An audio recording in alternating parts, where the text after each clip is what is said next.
घरामध्ये प्रत्येकाची प्रगती व्हावी, घरामध्ये आरोग्य चांगले राहावं, घरामध्ये सर्वांची ग्रोथ व्हावी आणि घरामध्ये शांतता राहावी, वादविवाद होऊ नयेत याकरता हा अतिशय दिव्य प्रयोग.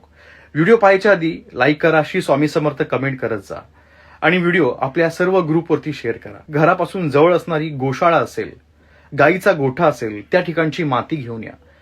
ज्या ठिकाणी महादेवाचं मंदिर आहे त्या ठिकाणची थोडी माती घेऊन या आणि ज्या ठिकाणी गार्डन आहे, बगीचा आहे, त्या ठिकाणची थोडी माती घेऊन या.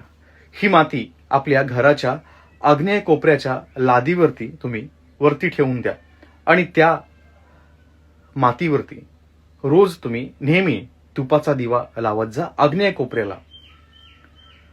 त्या दिव्याची वात तुम्ही दक्षिण दिशेला करायची आहे आणि सातत्याने हा रोज उपाय कराल तर फार उत्तम. कमीत कमी आठवड्यातनं एकदा कराल, शनिवारच्या दिवशी कराल तरी उत्तम, किंवा अमावस्येला नेहमी केलाच पाहिजे. हा उपायाने तुमच्या घरामधली सुख समृद्धी वाढेल, घरामध्ये सर्वांची प्रगती देखील होईल. मेहनत तर करताय, कष्ट पण करताय, परंतु हा उपाय नक्कीच करा.